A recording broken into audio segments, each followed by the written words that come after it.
Hey, what's up, YouTube? My name is Spencer Donnelly, and I'm here bringing you a Dark World deck profile. Um, Before I show you the deck, I'd like to say that this deck has consistently topped in my locals, and it's also 1-1. So the performance of the deck is very good. I've been fine-tuning it over the course of probably 3 months now, and it's quite satisfactory. Just a few general comments on the deck. One, and probably the biggest thing, is that the deck is inherently inconsistent in its nature. What I mean by that is that you're probably going to have hands where you draw three Grapha and no discarding outlet, or no way to get them back from the grave. So what you have to learn is you have to learn how to play around hands like that, and so it's basically a work in progress. So you just have to learn how to play the deck, and that's just all there is to say. Now, without further ado, I will show you the deck. Start off with 3 copies of Grapha, Dragon Lord of Dark World. Grapha is the probably central focus of the deck. Not only does it destroy when it's sent to the graveyard, it's a recyclable beater that comes back. There's nothing else like it. You can summon it from the grave as many times as you want. Shatter and Priz can't stop it. It's just great. Now we've got 3 copies of Snow, also kind of expected. Snow is the search engine of the deck. Snow is how you find Grapha. Snow is how you find Beige if you want to bring Graphas out. Also, just a weird tactic you can do if you want to deck thin, you can search multiple Snows. If you want to do that, you might find that you do it sometimes. It's just something to remember. Then we've got 3 copies of Brow. Brow has multiple purposes in the deck. One, it's a tour guide target. Tour guide is very good with the deck in that having that exceed power gives you just one more out. Plus, you can search a Brow to bounce back for the Grapha summon. Brow also gives you an extra plus from a Gates or a Dark World Dealings. 2 copies of Beige. The good thing about Beige is, and while he's very similar to Gold and Silva, he can be normal summoned. This is a quality that makes him probably better than both Gold and Silva combined, just because you don't have to have that discarding outlet. So you can just summon the Beige, bounce Grapha back, and then now you have another 2700 beater. Very nice. Also, he can exceed well. You can make things like Papillo Operative, which is a very good card, Maestroke, which is the poor man's Zen mains, Utopia, and Utopia Ray.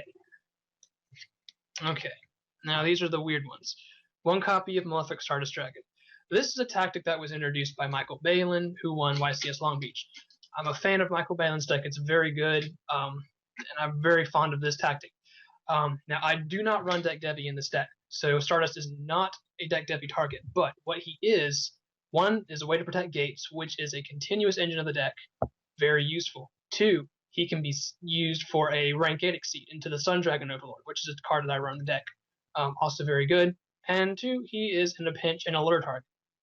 So and plus he's also an independent beater, can beat over Rabbit. So that's just nice. 1 copy of Trance Archfiend. The virtue of Trance Archfiend is that he can bring back a bottomless third dimensional prison Grapha. He is also a 2300 beater under Gates and with his boost. And since I run 2 torrentials in the deck, I can just set him torrential and then get back a Snow. And then Gates is live again because I have a monster in the graveyard. 2 copies of Tour Guide from the Underworld. Very glad this card got a reprint. The reason Tour Guide is in this deck, well, I've already explained it. You can search Brow with it, and you can make exceeds. Once we go over the extra deck, you'll kind of see why Tour Guide is good in the deck. Also, it's a fiend, so you can use it as Gates fodder. Okay, now on to the spells. 3 copies of Dark World Dealings. Sorry. Dark World Dealings, it's kind of, draw a card, discard a card. It's nice because you can draw into a random card, discard a Snow, discard a Grapha, and then play from there. So just a way to kind of give the deck continuity and a little bit extra power. Okay, then we got 3 copies of Drag Down to the Grave. Drag Down to the Grave, the virtue of Drag Down is, well, you get to mess with your opponent's hand. That's completely and totally broken. Anyone who knows how to play the game knows that messing with your opponent's hand is extremely good. You can take out the heavy, you can take out the rabbit. You know that they have Tour Guide and Effect Veiler in hand. It's that knowledge and that removing. Plus, you basically have another Dark World Dealing effect. So it's Dark World Dealings on steroids. Now, 3 copies of Gates. Gates, in my opinion, is probably the second best field spell card in the game, purely because it gives boost and you have a continuous effect to discard, which is something that Dark Worlds need. Dark Worlds being able to play in the long term is scary. While they can go for an OTK, playing the long term is probably more towards it's going to benefit you, and that's why Gates is so good. 2 copies of Upstart Goblin. I'd like to get 2 supers, but that's if Turbo Pack 8 is nice to me. Upstart Goblin, basically it's just getting you ahead 1 card, making the deck a little bit faster. Sure, they gain 1,000 life points, but 3 Graphics equals 9,000k. So there you go. If you have 3 Graphics, as likely as not, you've cleared their field as well, and maybe if you were smart, got rid of Gores with Drag Down. That's all conditional, though, I know. Card Destruction. Card Destruction is like the deck's Feature Fusion, while not quite as good because you can't select your targets. It's still immensely broken. You activate it, you send your Grapha, your Snow, and your Brow, and maybe an odd card like, say, Dark World Dealings. So what you've done, you draw 5 cards, you get to destroy 1 card, and you get a Snow Search. So, I mean, that goes without saying, it's amazing. Allure of Darkness. Since every monster in the Darkest deck, why not run Allure of Darkness? Draw 2 cards, vanish 1. That could be a tour guide that's useless. That could be a useless Malefic Stardust Dragon. It could very well end up being a Brow. You never know. It's all subjective. Let's see. Just for some more one-ofs here. Copy of Dark Hole. Why? Because it's Dark Hole. Monster Reborn. Monster Reborn is great in the deck, especially because you can Monster Reborn a Snow or a Brow or any of the Dark World monsters, bounce them back for Grapha, and continue the effect. Or if you have Graphas on board, you can Monster Reborn something else that you might have dragged down and just push for game there and then. Heavy Storm, because this is a back row format. I mean, so you want to get rid of the bottomlesses and the deep prisons. You would side into MSTs, you don't main deck them. That just slows the deck down. But game 2, when your opponent sides into macro, sides into light imprisoning, that's when it becomes useful. Foolish because you can send a Grapha to grave. And why this is good? Well, if you get Foolish first turn and a normal summonable Dark World monster, you Foolish Grapha and you summon it, yeah. So, I mean, 27 beater on board, first turn. They have something they have to work to get over now. Now, the traps. Your copies of Reckless Greed. Reckless Greed is good because it gives you those 2 free cards. Now, while -2 draw phase is pretty bad in some cases, in this case, when the deck can get those 2 cards that gives you the game, that's good. The thing about Reckless is you have to know how to play it. It's not something you just activate on your turn whenever you want to. You actually have to be able to back it up. So it can be a blessing, it can be a curse. It also helps if some idiot decides to do a wind-up loop, because then you have those 4 reckless, you can draw an extra 2 cards, and that could save you, maybe. You never know. Depends on how smart they are. 2 copies of Torrential. I'm glad the card went to 2. Be awesome went to 3. Probably not going to happen. The reason Torrential's good, well, because you can get rid of those nasty Inzectors, you can get rid of Rabbit, you can get rid of anything that gets summoned. If you Torrential your Grapha, you don't care. Why? Because you can get them back next turn. Wonderful. 1 copy of Skill Drain because this is a very effect predominant format. Again, Inzectors, Rabbit, any of that top stuff, and so you flip Skill Drain on them, they have something they have to get rid of now.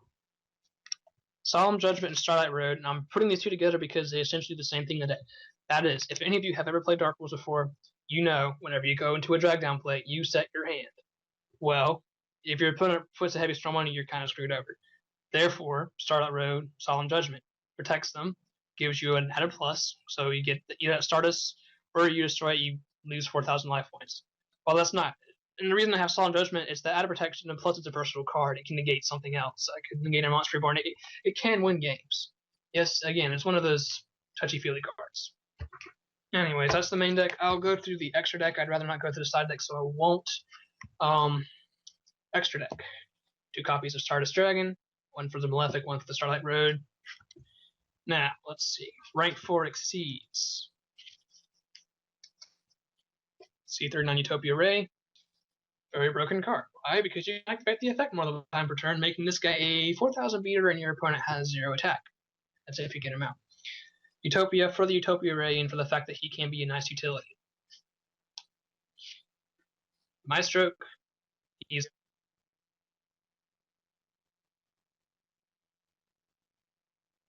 okay. My stroke because he is basically the poor man's in mains. Plus, you can flip monster face down, kind of an added plus if they have a really big beater, like Malefic Cyber and Dragon for some weird reason. Then you can graph over it. Papalo Operative. I have gotten a new respect for this card because, well, if you read the effect, it's really quite broken. You flip a face down monster face up, and it loses 600 attack. That can basically be a direct attack on something like Spirit or Marshmallow. It's It's quite broken. Um, Now, hang on. Let me go to the fees real quick. I don't have all my extra cards here. Oh, wait. For that, there's also supposed to be a Steelstorm Roach in here. I don't have the Roach on me at the moment. My friend's borrowing it. Steelstorm Roach is a good card in this format because Chaos Dragons are everywhere. This deck actually has a pretty decent match against Chaos Dragons, especially Game 2 when you start in Dark Smog. Oops, I said it out loud. Anyways, one copy of Leviathan Dragon, just because you can go for him on the first turn, get one monster in grave, so it's Gates fodder, and you've got a 2500 beater. Acid Golem, because he is 3000 beater, just a nice option to have. Don't go into him often, but when I do, it's for a good cause. Leviair. Leviair is good in this deck because you can bring back a Snow, a Brow, any of those banished monsters for Gates, and bring them back for Graph fodder. Now let's see. I'm running all three of the Djinn. That's Muse Rhythm, Tempo, and whatever the Mellow Melody, Rest Djinn. They're all good in this deck, particularly because one of them is Fiend, therefore they get boosts from Gates. So now Tempo becomes a 2500 beater if you boost him. So he's basically a Leviathan Dragon. Plus he goes up to 3000 from there, and he can also be banished for Gates. That's something you're going to learn is very vital. Muse Rhythm gets boosted to 3000 normally, in this case boosted to 1600. Extra damage, can blast over stuff. And Mellow Melody attacks for 3400 directs if Gates is on board. Again, this is very conditional, but at the same time, having that option in the deck is going to make you much happier than you not having it in the deck. Now, the fact that I have no synchros in this deck should tell you that I'm not running Fabled Raven. I don't like the card. -1, -1, -1. It's not good. Also, there should be a Zen mains in the deck, and Sun Dragon Overlord, the rank 8. Both of which are Zen mains, goes without saying. It's an amazing card, and the rank 8 Sun Dragon can, well, think about it this way. You have a Malefic Stardust Dragon on board, you have Grapha on board, but you can't attack with Grapha because of this. Well, overlay, make a rank 8. Detach Grapha for the effect, tribute, destroy one other monster from the field, and then bring Grapha back. Nice play, right? Anyways, that is my Dark World deck. Like I said, it has won a local and consistently topped. I'm probably not going to run it for a bit just because you get tired of running the same deck after a while. But just let me know what you think, and peace out.